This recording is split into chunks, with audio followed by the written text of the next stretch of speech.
a T-shaped person has two kinds of characteristics. So if you look at the vertical stroke of the T, it determines the depth of a particular skill. So I was a technologist. So how deep are my technology skills, right? So when I say technology, it could be design, it could be coding, it could be architecture, whatever that be, how deep it is. And we obviously get very deep in our technical skills over the years. The horizontal of the T describes the breadth of, say, the general knowledge and soft skills that the person possesses.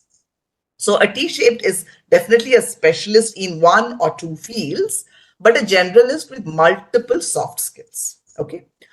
We can also call it interdisciplinary skills.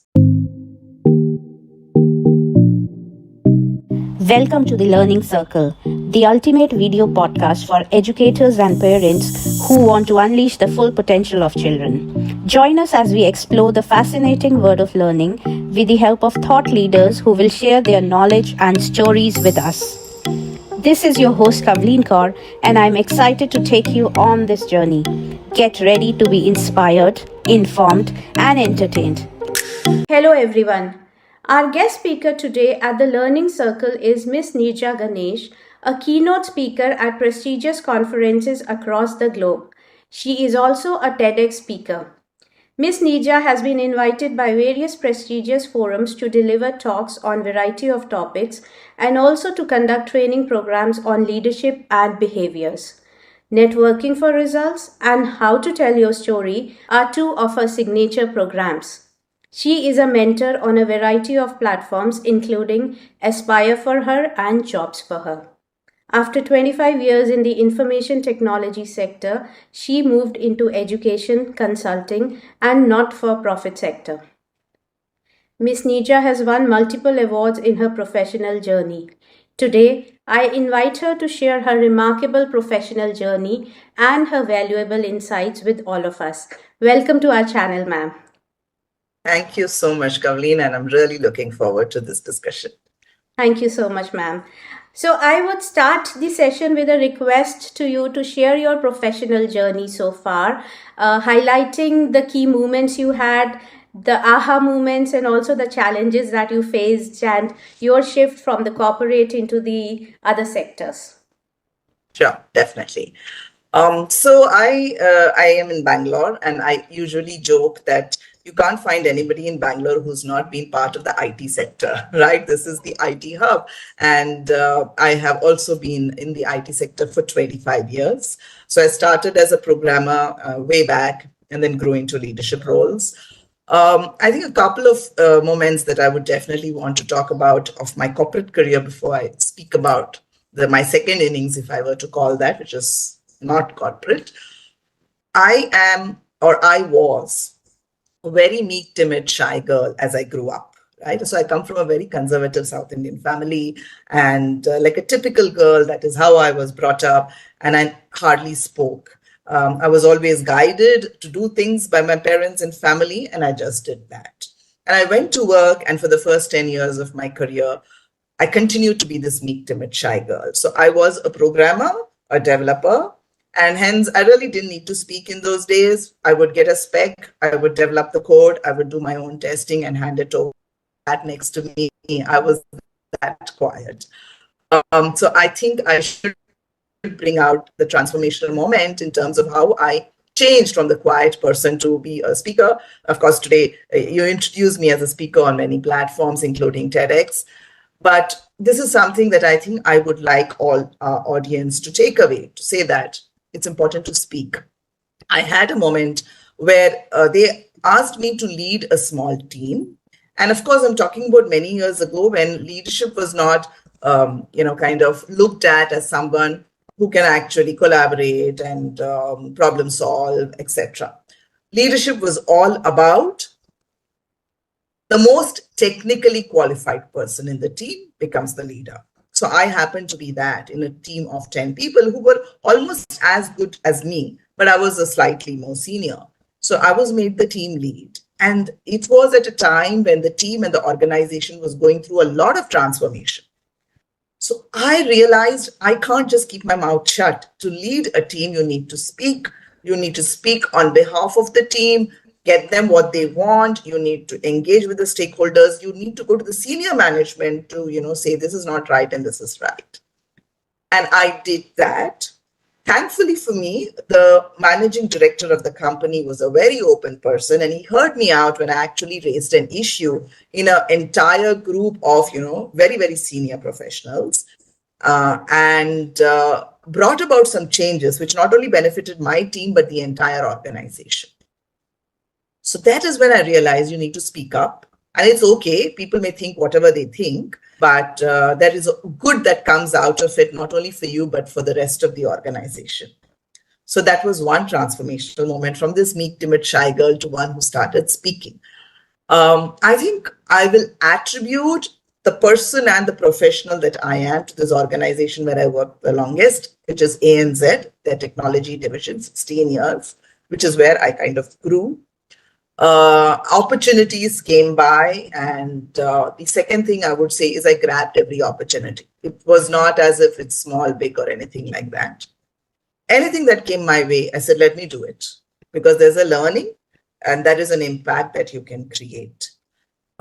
So I went on to, do 25 years in the corporate stint.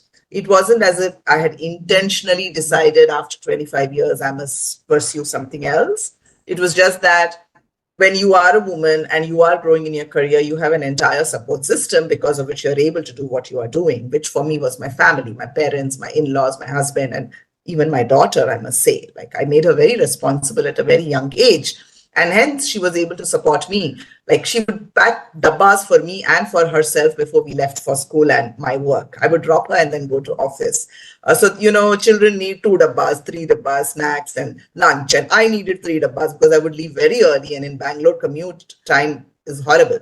So I would have my breakfast, lunch, and evening snack also packed up. And that job was my daughter's, right? So I had an entire support system because of which I was able to manage both. And that support system came crumbling down in 2017. And I realized that I need to be there to support that. And hence, I chose not to be part of the corporate, and then reflected to see what would I like to do. I had always been part of diversity and inclusion initiatives in, the companies that I worked in. So I thought that's a space that I would like to tap into. And I was mentoring on some platforms like what you call Jobs for Her. Now they call themselves Her Key. And they were starting a not-for-profit foundation. And they asked me if I would head that. And I was really thrilled because that's a passion that I have to help women in their careers. So I went and headed that. And that was almost a second transformation for me, because 25 years of corporate to a not-for-profit, which is almost like a startup, a very lean organization. You need to do everything yourselves. So a lot of unlearning and a lot of relearning that I needed to do, which I did. I still remember this girl who was sitting down with me. She must have been half my age, trying to teach me social media, because today is an age of social media. Today is an age of digital. So she said, this is how you do your posts. And then after a while, she said, I don't think you can do it. And, usually people with so many years of experience would say, how can she even say such things? And you may even not want to do these things because you've always got help in your corporate career. But I said, it's okay. That is her feedback. I must take it and let me see what's so big about social media. And today I'm sometimes called an influencer on LinkedIn because, that's how I post and I write. And I think we connected also on LinkedIn. That's how we got to know each other. So the message there is that if you really want to grow, you have to keep your mind open, accept everything and learn. I mean, learning is the key. There's never an age where, you know everything. And the way the ecosystem is transforming, I think every moment you need to learn, which is what I was able to with my flexibility, adaptability, no ego, to learn from anyone, be it, half my age or, double my age. And that's how I've kind of transitioned into now a career which is largely looking at 2 aspects. One is women. How do I enable through mentoring, coaching, training, or general speaking to them, speaking engagements, podcasts like this, because there is an impact when the listeners, hear my story and they may change their mindsets. I really look at mindset shifts with whatever work I do, largely in the space of women and young adults. Because why should somebody wait till they get into the corporate career of 10 years to realize I should have known this before? So why can't we develop that much ahead of time? So that's what I do. Right. Thanks for sharing your remarkable journey, and you also shared a lot of lessons that you learned all on the way. So we'll come back to that in a moment. I'm now moving on the topic for today, which is the Right. T-shaped skills. So, T-shaped skills or a T-shaped person is a reference to qualities that make an employee valuable to his or her organization. So this was a term which was first used in-house at McKinsey and Company, and it was popularized by David Guest and IDEO CEO Tim Brown. So I would start, this discussion with what is, help us understand what are these skill profiles, why are they essential, what are the essential components of these skill profiles, and also how they are different from the traditional skills that we talk about all the time and that we impart to our children. So what are these skills? Yeah.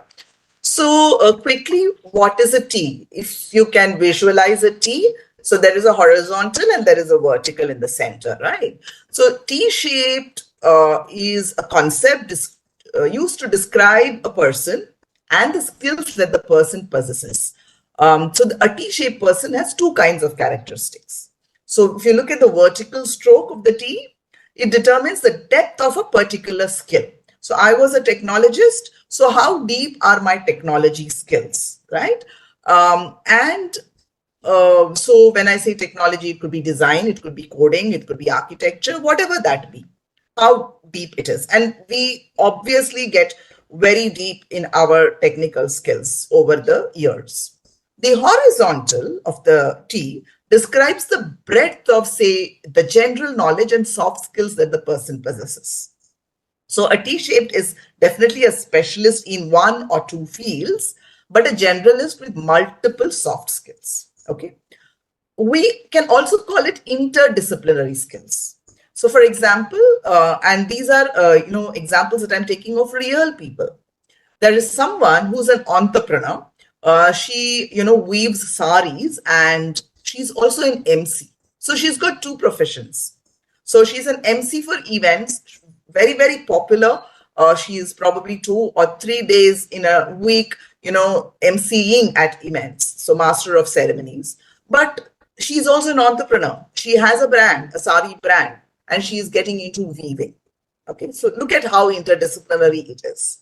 How about someone who's a data analyst? Okay, but she's also a public speaker and she is a trainer. So what happens is the skills that we have for one type of role, whether it's data analysis, entrepreneurship, technology, is very different to what you need for the other role, which is public speaking, training, etc. But the person is the same. So the same person comes and performs every role, which means you can't suddenly, shy away from the other skills that you have for public speaking and only be an entrepreneur or only be a data analyst. You bring yourselves in the entirety, and hence you are enhancing, the person, the personality that you have, and the way you look at the project, the way you deliver the project. It's really different than someone who only knows one thing. Okay, so traditionally individuals were mostly I-shaped. I even gave you a story of in my days, and I'm talking about early 2000, where people looked at only the technical skills. So if I was the most technically qualified, they made me a leader. Of course, I chose to change. I chose to learn a few things, but imagine a leader who only knows technology and is not necessarily able to collaborate, is not able to, take the team together, is not able to deal with stakeholders. The project's not going to be as successful, as one would want. So that was the traditional way of identifying the individual. Okay, how good are you in XYZ, which is, the vertical. And people also used to largely be that kind. deep expertise in one area. Over a period of time, people have realized, also because of their multiple different interests. In my era, it was okay, you do one thing, two things. So maybe you are a singer along with, the technology. And singing is always a passion, so you don't bring it into your career.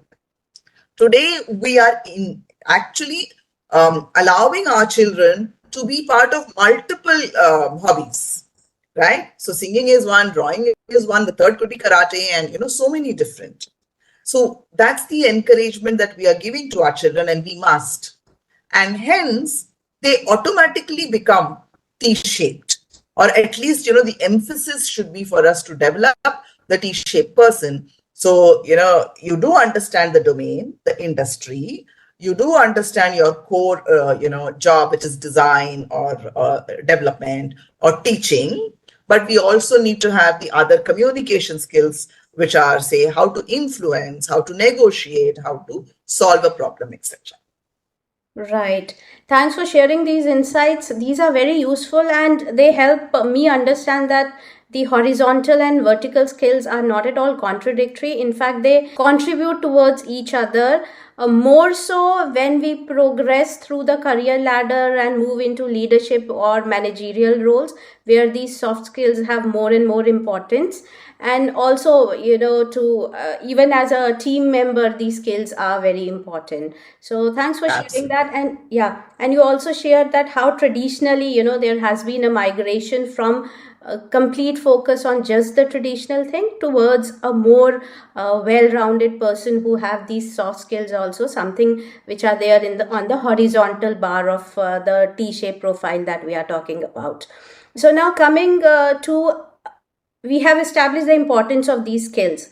Now, what are some of the strategies where an individual can build these skills, how they can, along with focusing on the technical skills, how he or she can focus on developing these skills over a period of time? And also, we'll touch upon the next part. We'll touch upon how the educational institutions can also help students both at the K to 12 level and also beyond that to develop these skills.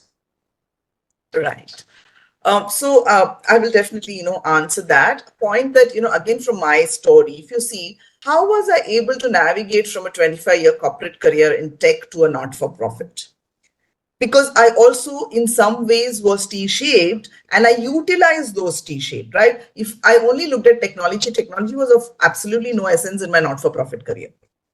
Correct? But what is it that I brought because of which I was successful?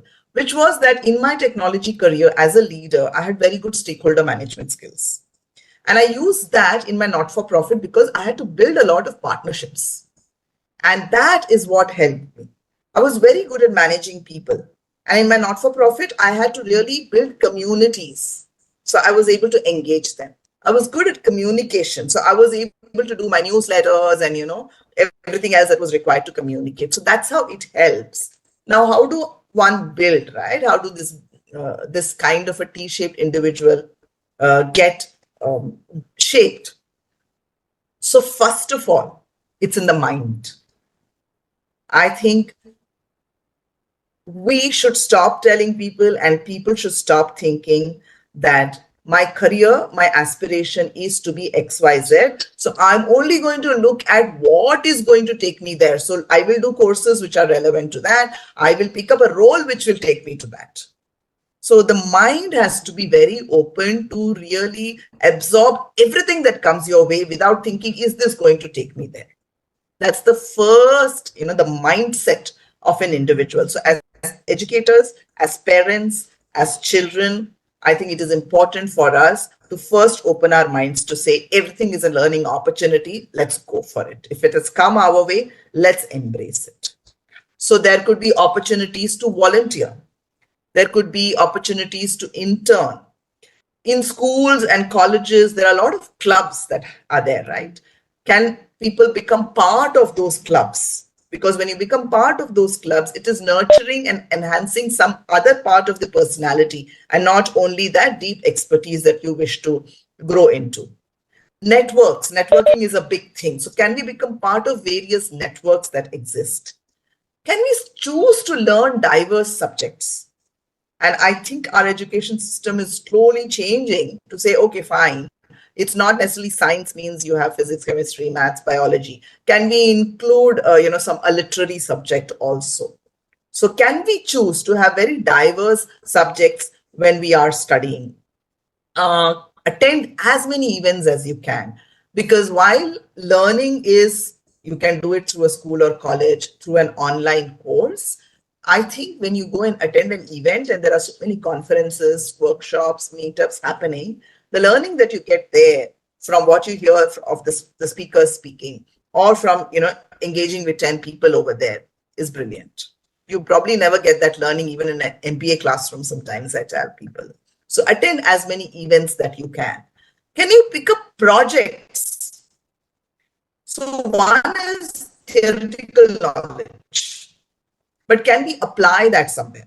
Okay, so pick up projects. If it is a school, kind of say, okay, I want to do some projects. If it is in an organization, start looking at, okay, this is my core. I've been hired to do a particular role and a particular project. Can I put up my hand and say, because there are a lot of initiatives which are always running for the betterment of the organization, for the betterment of the school, can I pick up and say, I would like to contribute to that? Because immediately the kind of skills that you will learn and you will start showcasing is going to be very different to your core. There is a concept called as gig that has come up very newly.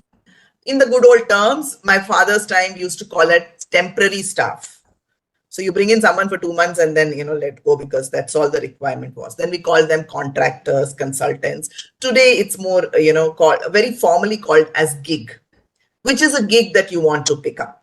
And there are platforms that are giving you a lot of gigs. So even if you are, of course, if you are under 18, then we need to be very clear about the labor laws to actually pick up a gig and work. But otherwise, we could be in a formal job. As long as there's no conflict of interest, we can pick up a second gig and do that. Or you are not going to get employed in any company, but you just want to be in the gig world. So you have 3 gigs running at the same time. Each of them is different. Doesn't have to be the same. So like me, right? So what do I do today? Of course, I do a lot of corporate trainings in the space of women leadership. Then I also write. Then I also do public speaking. Then I also, go to an NGO and I volunteer my time. I may also be on podcasts like this. So how do you find each of these, interesting things to do? There are many, many platforms, and never say no to any opportunity. So if Kavleen came and said, yeah, sure, let's do it. It may take time, for us to decide when we can, record this, but yes, let's go for it. I'll never say no for anything that comes my way, because nothing is small or big. There is always a learning. I will learn something out of this, and there's always an impact that you can create. And it is that impact which takes you, further. So that's what I would definitely, and I always narrate stories because this is theory. Let me, if someone wants to really understand whether it works, let me narrate a story. The story of my daughter. She's 22 now. But when she was in 12th, that was the year of COVID 2020. And her one paper was remaining before the lockdown happened. So we had no clue when the exam would get over, whether she finished 12th, whether she gets into college, etc. And that is when there was this platform called as Aspire for Her started. Okay. They were looking at girls in the age group of 18 to 25 to build a mindset in them where financial independence is key. And, careers are intentional and there is no option. You all have to be career women. That's what they wanted to, right? So they were looking for ambassadors who would share this message that, there is this platform called Aspire for Her. All girls and boys also can, join this platform and kind of utilize all resources that it has to provide. It was a free, ambassadorship for a month. So she joined because not knowing what's happening in life, what's going to happen in life. Now, how the ambassador program ran was, for every day, there were some 20 girls who were ambassadors. They were given a task. So today you go and write some posts on Instagram. Tomorrow you go and, meet 10 other people and tell them about Aspire for her. Very interesting tasks were given. Now you can choose to only do that task and say, I'm done for the day. Or you can choose to do it in a very different manner and look at, is this the right thing to do? So my daughter was of the second kind, and she actually gave feedback to the founder, who's 𝗦𝗣𝗘𝗦𝗧 𝗦𝗣𝗘𝗔𝗞𝗘𝗥, that I think we can do our social media a little differently and better, because that's the way to, communicate to the whole world today. And she's a writer. My daughter is also a writer. She writes small short stories. One has been published on Amazon also. So she said, I can do your content. There was no need for her to put up her hand and do all of this. As a, 18-year-old girl, she could spend her time looking at Netflix and, Amazon Prime through the day. Suddenly, in 12th standard, you had no time. And now you have all the time in the world. But she said, I'll do this for you. So after that 1 month of ambassadorship, she was brought into the core team and she was made a social media strategist. Now, all along, she's aspiring to be a data analyst. So there is nothing with this social media and, data analysis. But she said, I'll help out because this is something of interest. And I would like to, help your organization. Now, when she, became the social media strategist, you yourselves are a lot on social media writing. And people approached her to say, hey, this is a great organization. Can we collaborate?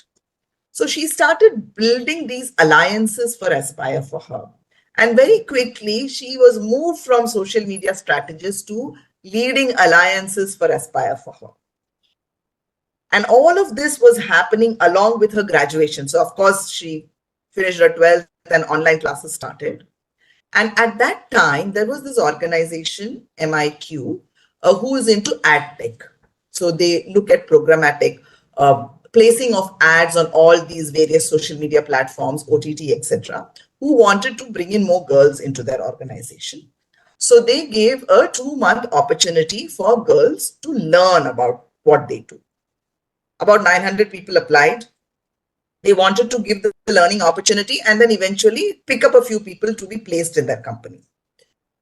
Sneha also applied. My daughter also applied because she was very interested. It is data analysis and, it's in the space of social media, ads basically. She didn't get selected because eventually they want people who will finish graduation quickly. She was still in college, second year, and then they can probably hire them. So when the leadership came to explain about the hiring process, the selection process, she made use of that opportunity to say, I'm really very interested in this. So because of the way she presented herself, they put her into the cohort. And she topped this cohort. Now, obviously, she should have got the job, but then she was still a student. So they told her that we can't hire you now. You finish your work, you finish your graduation and then come back to us. So she finished her graduation in June last year. At that point in time, there were no open opportunities. She went and did an internship somewhere else. And after finishing that internship, she saw there was a role. She applied for it, went through the entire interview process. But because of her exposure on Aspire for her, the various kinds of roles, because of her communication skills, the writing skills, she's also a public speaker, she trains people, and the 2 months of learning that she did, so she understands this organization, she got the job. So today she's a data analyst in MIQ, her dream company. But the many other things that enabled her were not just a college education of math, statistics, computer science. The holistic person that she developed herself, the breadth of the, horizontal in her T, which is what enabled her. So that's why I say there are many things that you will do. Volunteer, intern, pick up, projects, go to clubs, go and, maybe be on a podcast or say, I will help you, Kavleen. I'm sure you need people to edit your videos. Why not? That's also a great opportunity to learn and, build yourselves as a team. Right, right. Thank you for sharing all these different ways in which an individual can develop these skills. And also, you shared examples from your daughter's journey from the world of education to being a student into being a professional, and how she, went out and chose all these opportunities. So that is the key. And it all starts with, like you said, creating that sort of a mindset to be able to pick up opportunities and not just have a very narrow vision of focusing on your own key subject or your area of interest. So broadening the mindset, it starts from there, and then picking up opportunities. And I think you will agree, ma'am, that in today's world, it is very easy. There are so many platforms available. There are so many opportunities where we all can pick up various projects, various opportunities. This is there in the professional world, and it is also there for the students, right? It is just about being open to look out for these opportunities. And Very true. yeah, and I see that you are an example of having implemented these abilities, and how you developed that. So was that a conscious decision to keep looking for various projects, or was there a trigger, a mentor who guided you towards this way of leading your professional journey? How did it all start? How did this openness, this mindset came? Was it developed in your educational institute, at home, or some mentor along the way? Because inspiration comes in various forms. Right. What was your That's right. inspiration? So I think for me, one of the things is because I told you I was a very quiet, shy, timid girl. I used to observe. I would never speak, right? So I would observe around me. And through that observation, I think a lot of things went into my head. Okay, my learning was also from observation. And in my heart, I wanted to get into a job. I won't even say career, but I knew my parents were looking to get me married very quickly after I finished my graduation. So there was no talk of careers at home. But I wanted to, earn a little bit of my own money. I don't know why, but I wanted to. So I was in a hurry. I must say that. So what I did was, whatever came my way, I picked it up. So I was studying in NIIT while my parents were looking for a groom for me. It was an arranged marriage. I was studying in this institute called as NIIT because it was the IT boom. We were learning to become programmers. And I was still in my third semester. I enrolled for a 4-semester course when this company Sonata came and they said, we want some, contract programmers for 3 months. And it was full-time job. Okay. So it had to be working in shifts because again, in those days, computers were really at a premium. So if they needed 20 people, they could afford only 10 computers and they would put 2 people on the computer, working in shifts. Yes. So full-time. For me, morning shift from 7 to 3. And then I had my 3rd semester to complete and a 4th semester also. And while the classes were not too long, like 2 hours every day, but we didn't have computers at home to practice. So we used to hang around in the institute whenever we got a free computer because faculty was absent or the student was absent, we would be practicing. So the shift was not working out for me. One, I put up my hand and said, I'll do this contract role, because I was in a hurry to start earning some money. But 2, the shift was not working for me because you don't know when the free computers are available in the institute. It could be in the morning, it could be in the evening. So I went and for this meek, timid, shy girl actually spoke to the management and said, see, I can do this job. I want to do this job. But I have a 4th semester to finish. I want to finish that also. I don't want to take a break from there. I want to pick up this opportunity. Only problem is I can't work in shifts because I don't know when my spare PC is available for me to practice in the institute. And again, they heard me. They said, we'll make an exception for you. We'll give you a dedicated computer. So you can come whenever, you can go whenever, as long as you complete the work that we are giving you. So what I'm trying to say is I was always on the lookout for opportunities because at that time I was in a hurry. But later I realized this opportunity can take me places. There were many others who took a break from studies because they felt, okay, let's do a very good job for 3 months. We have an opportunity to become permanent employees. After that, we'll go back and, finish our studies. But, once you take a break, sometimes it's very difficult to go back and do the studies. I chose to do both. It was very hard. 8 hours of job. And I'm talking about an era where, we didn't have too much money. So it was buses. We didn't have enough bus transport available. So, walk from one place to other. My institute was somewhere, practice area was somewhere, office was somewhere, leave home at 6 o'clock with some dabba my mother would have packed, come back home at night, then again study. Very, very difficult. But I chose to do it because opportunities were scarce and I didn't want to let go because I was scared where my father will find this groom, get me married, and then I don't know what is going to happen to me, right? So I said, let me make use of. And that is what it is. That thing that I did because opportunities were scarce became part of me. Never say no to an opportunity because you don't know what it will bring you. So today's this conversation, I don't know what it will bring to us. I want to do it because I want to impact. I want to send a message. But who knows, there'll be another opportunity that may come out because of this. Okay. I think that's what changed me. And that's why I am like this. I really believe, this is one of my mantras. I have a few mantras in life. I say that treat every interaction as an opportunity. So even if you're responding to someone on WhatsApp, even if you've met someone at a social event, you are in the bus, you're on a call, you don't know what opportunity will come because of the way you are interacting with that person. So treat every interaction as an opportunity and see how life turns out to you.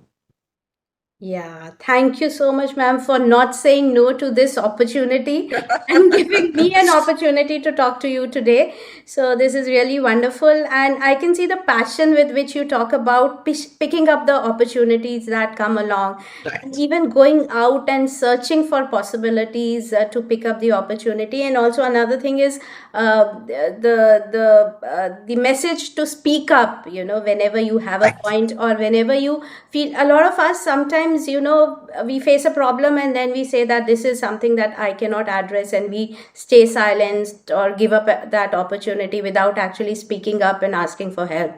So that is also another key message that would help an individual to become a T-shaped one and hence add more value. So we have established, the need for this kind of skill to go in depth into your technical skills and also keep picking up these additional qualities which will make you a better employee, a better manager, a better leader. So, but I'm sure that with all this coming, various projects, various kind of opportunities that one picks up, there are a lot of challenges also.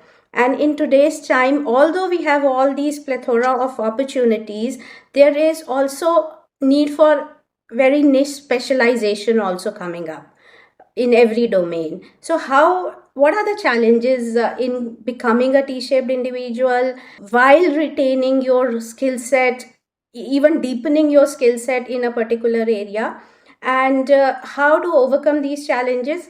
And also as an organization, first we'll talk about a individual, and then as an organization, how can we encourage? Of course, the organization keeps opening the opportunities, but how to actually encourage people to go out of their comfort zone? One thing, since I have mentioned the comfort zone, one thing is that while picking up these opportunities, one may have to get out of the comfort zone. So if you can touch upon that also, because for me, starting this podcast was completely me getting out of my comfort zone, right? Once I went out there, I have been challenges, but I have been very honored to meet people like you who have given me their insights. But taking the first step, is something which is completely scary, right? So that is one challenge. We are not able to open up, share our vulnerabilities, share that we may not be competent right up front. So how to overcome all these challenges? Yeah. So I think a big part of it is also the ecosystem. The ecosystem at home is the parents and the immediate family. The ecosystem then is the school and the teachers and everybody around. And then wherever else the child goes. And then the child grows, the ecosystem grows. So while I think the child herself or himself may have that curiosity and the interest, sometimes the ecosystem, and that's probably the first challenge, the ecosystem may not, help. So as a parent, are we open? So when my daughter went on to do these 100 things on Aspire for her, one thing I would always keep telling her, I hope it is not impacting your core studies. I mean, we can't but say that. We have to say it, right? Core studies, marks, it should not impact. It should not impact. But if we realize that yes, marks are important in today's world, but it is not only marks that the companies are looking at. It is the holistic person that they are going to evaluate. Let's realize that as parents and educators and everybody else who's supporting the child's growth, and allow that. One is allow. Okay, it's okay. Give that child a little bit of time on that. Second is make ways for that to happen. How can we do it at home? Can we take the child, beyond just studies and the two hobbies that we think the child is good at? Maybe the child need not be good at a third thing, but just for the sake of it, just for the child to experience it and just enjoy that, can the child do that? Okay.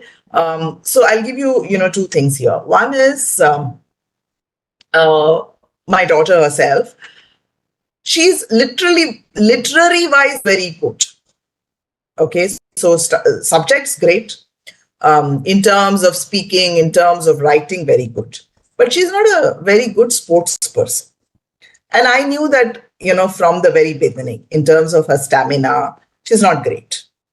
So, but she would go and participate in all sports days. She would come last in the race, but she would go. Okay. And I would let her go.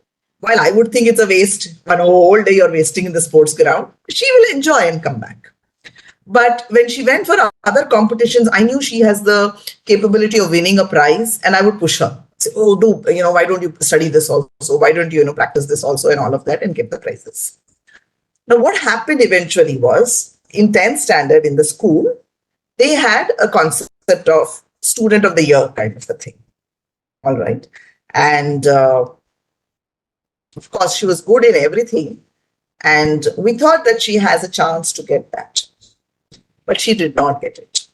Somebody else got it, who may not have been as good as her in academics, in the literary events, but he was also a sports person. And she, of course, had no marks in sports, my daughter. And it was an awakening of sorts, more for my daughter than for me. Because, as a child, she was looking forward to that title and she did everything. But sports also she did, but she was not at the top, right? And that was a realization that you need to be holistic to be noticed anywhere. So when she went to her 11th and 12th, she herself chose to be part of everything. Okay. Like, for example, her public speaking came up from there. She was very scared of speaking on, say, stages, but she enjoyed it. But she said, I'm going to go all out and do all these debates. And she did all the debates in school. And she turned out to be very good and started becoming, inter-school and at the district level debater, which is what has helped her today in all the communication she does, whether at work, whether at college, whether as a trainer, as a public speaker, etc. So what I'm saying is, what you pick up, what is the good use of a debater?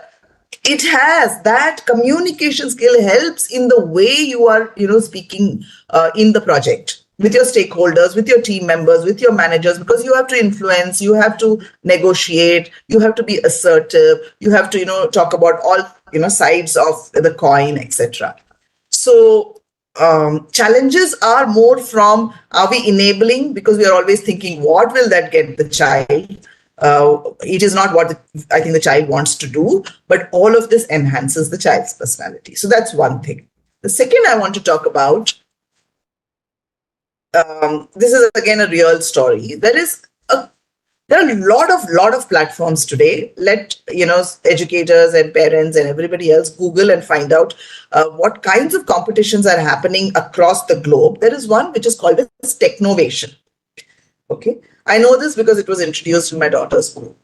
Technovation is a platform for girls. So the word suggests, right? Technology and innovation in the space of technology. So what innovation can you as a student bring in? So find a real world problem and can you look at how to solve it with technology?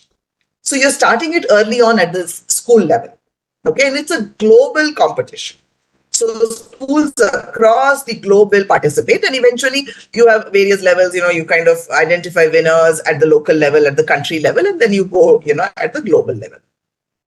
Now, how do students get selected for any competitions? It's a question I ask all educators. You have, your own school level competitions. Then you have to take the students to inter-school and then district and state and national. How do you select? We usually have a set of kids that we think will do well. And of course, the school also wants to get a prize. So you're always sending only this set of kids, this set of 5, this set of 5, this set of 5, and there are 30 others sitting over there. What does it do to the morale of the other 30? And how do you know that they are not good? Especially for competitions like this Technovation, where you have not run a Technovation in your school. So how are you choosing? The choice is made on, you're very good in science, you're very good, in speaking, so let's send you. But Technovation as a platform or any other competition needs a variety of skills. So even in this school, they chose some 5 girls, they made a team. Of course, there are a lot of mentors that come from the industry. It's not only the children. There are a lot of mentors who guide these children, and then they, kind of reach the global platform. And I would definitely urge schools to, not just, think of the favorite 5 or not just think of the ones who are always topping the exams as the people for every competition. If you are really trying to put them across to a competition of this kind, can you run a local Technovation first in your school and allow everybody to participate? Idea. That's a wonderful idea. Right? Yeah. When all 30 kids, if all 30 are interested, or at least 15 are interested, encourage them. Why can't the other 5 also come? Hey, you can also. It's just at the school level. Let's enjoy. Like my daughter went and, ran, even if she came last, to enjoy that experience. And then you will see out of the 20, maybe the person who's not really the best at maths, but is really good at many other things which you need for Technovation. And put that person across. So this is something I would really want, changing in our landscape to say, hey, not always the favorite ones, not always the one who are topping in your classes, not the ones who will, get you a prize. Hey, yeah, prize is important. But we as an institution have to enable every child. How can we, bring those opportunities? So the challenge, I think, is one is mindset, 2 is the people who are helping the children as parents and educators. But the challenges are also in terms of infrastructure resources that you're providing to everyone equal. And that is why, at some point in time, the child will say, okay, I'm not good enough. Anyways, they will not take me. Why should I even put up my hand? That kind of mindset comes in, and that might become a mindset for life for the child. May never put up their hand, even in college and even in your, work space. So I think that's what I would like to emphasize on. Yeah. So thanks for sharing these. It's very true that the seeds of being a T-shaped person are set at the school level stage. And as you said, the parents have to first create a mindset of not focusing only on the marks, but letting a child do other things where she or he may not excel, but still would enjoy and pick up several nuances which will enhance their personality. So that is the message for parents, that encourage your child, let her or him to pursue different subjects, even if they are not related, not directly contributing towards the marks, because that would help develop the person. Second thing which you shared about the educational institutes also developing this sort of mindset, and therein you also talked about creating an entire ecosystem where there is work on the mindset, but also creating opportunities for people, for children who are not very extrovert, not coming up, or who may not depict these qualities. They may still come forward and participate, and the school may have certain surprises there. The non-star may also excel, and then that opens a door for him or her to get into these opportunities. So that's a message for educational institutes, that they have to have a mindset to develop these skills in all the kids, not just the star students. So thanks for Right. sharing that, ma'am. And all across our discussion, you have been sharing practical examples from your life, from your daughter's journey, about how these skills, the horizontal as well as the vertical domain, has been useful in getting more opportunities and excelling in life. So it's very heartening to know that the challenges are there, but as you demonstrate in your journey, that it is possible to overcome these challenges by setting up a right ecosystem, starting from the mindset and moving from there. So coming on to these skills in the corporate world, we have been having a lot of discussion in the corporate world also. Do you see the importance of both the horizontal and the vertical segments of the T gaining more and more importance as we move forward?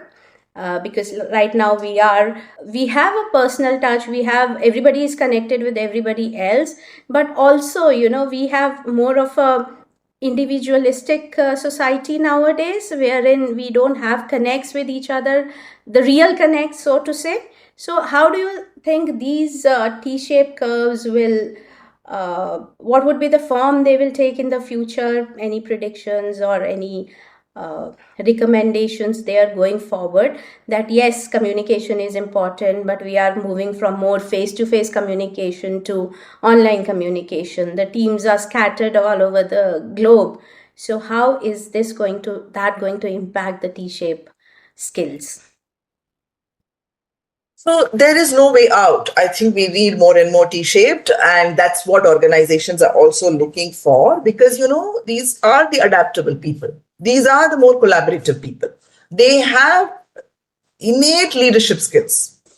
How do I solve a problem? A mindset of continuous learning and growth. Today, there is no way out. You have to always be learning. Every day, can I learn something? Have I learned something? All of us, I have to say, 50-year-olds, 15-year-olds have to keep saying, what did I learn today, right?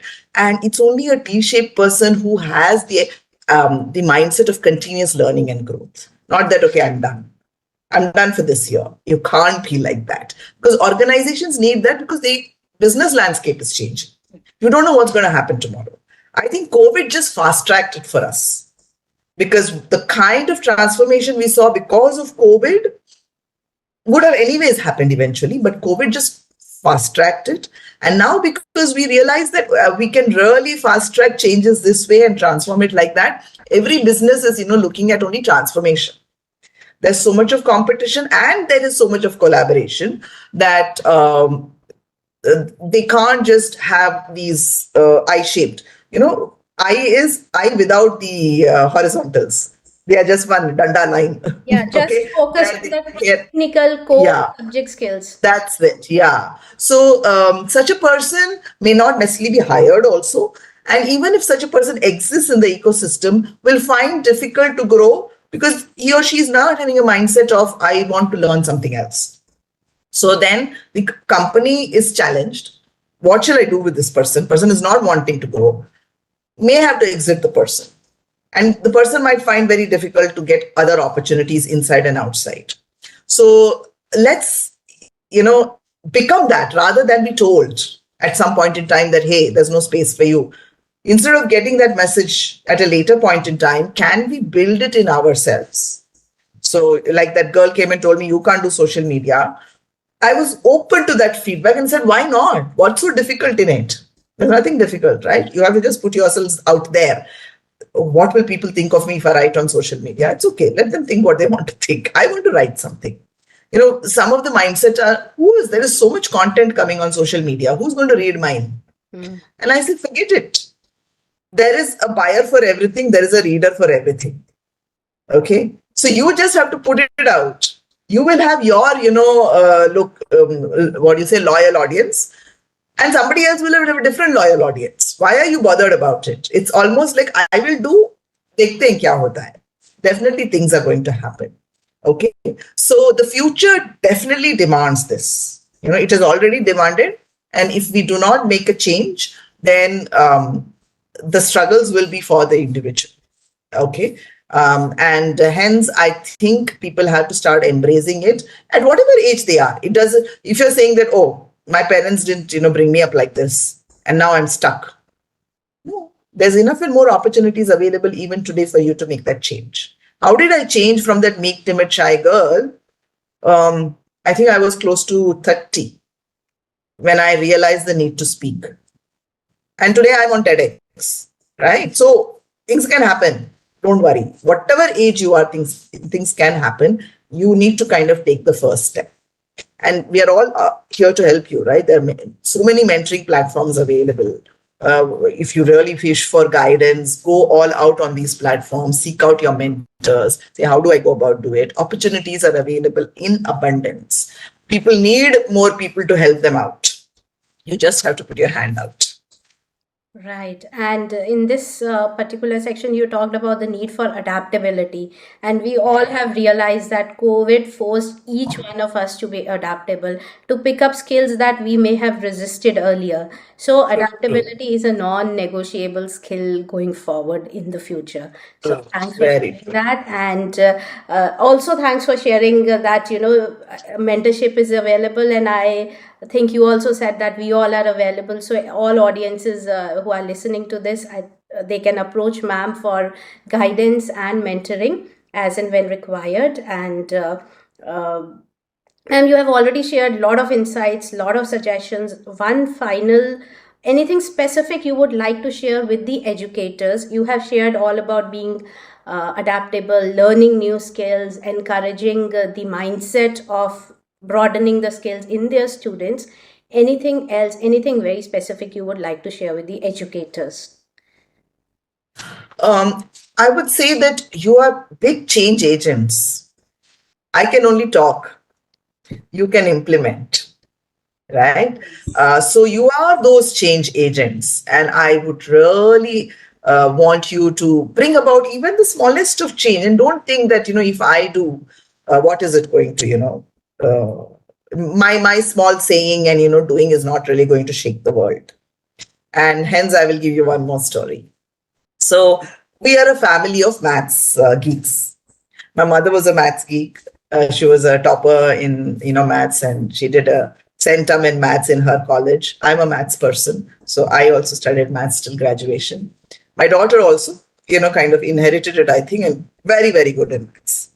So during school, of course, I have not really sat down with my daughter every day to see what you're doing. Again, that was an independence I gave her to say, okay, you want to study, you need to come to me for help. The way I used to test her was by setting question papers. Because as a working professional, you don't have that kind of time to sit and say, okay, homework, yeah, what is it, etc. So I would just set some question papers, and then I would evaluate it and see, okay, everything she knows, this is one concept she's not understood. Let's sit down with her and figure it out. Maths, I didn't have to bother at all. She would always ace it. So in 5th standard, I again did the same. I gave her a maths paper to see whether she has perfected it. And she got 0 in that. My own paper. She didn't answer a single thing. Oh. So I said, what happened? So I said, I've not understood this concept at all. It was fractions and something. So I said, okay, let me sit down and explain it to her. And I explained. And then I gave the paper, a different paper again. Again, 0. So now I have explained it and still she has not understood it. So I did it again. So I had to do it 2 or 3 times. And then I asked, what is it? And she said, I don't like maths. Okay. And so I don't want to do this. And I was shocked for a child who used to enjoy it. And here I'm sitting and, teaching her 4 times and she's still not getting it. And she's saying, I don't like maths. Well, I'll deal with it, but somehow I managed to get her to understand the concepts, and she went and wrote the exam and she got good marks. But I started talking to other parents to say what is happening. And they also said that the children are struggling with maths. Okay. And in fact, most of the children didn't get good marks. My daughter somehow managed it because I figured out there was a problem, but most of the other children did not get good marks in that maths paper. And every parent was saying that it is the teacher. So they had a new teacher in school. And somehow, the teacher probably was not able to get across to the students. So the input that I got from my daughter was that I asked, if you're not understanding, why don't you ask the teacher? And she said, see, the teacher has very clearly told us that don't make noise. If you make noise, I will cut the house points. Okay. And house is a big thing in school. Yes. Clean house or Kaveri house and all that. It's a big thing in schools. Yes. And cutting of house points is not acceptable to the children. So they just kept quiet. They're not understanding, but they kept quiet.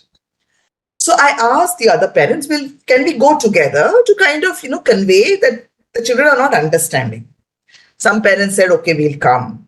The last minute on the PTM day, many parents dropped out. So we are not coming to have this discussion. That's the other problem, right? We don't like to, or we don't want to, because we think what will happen to our children in school. There was only one parent who agreed. And I met her in the school. And she said, Neeraja, this teacher who's teaching the 5th standard, is the best teacher in school.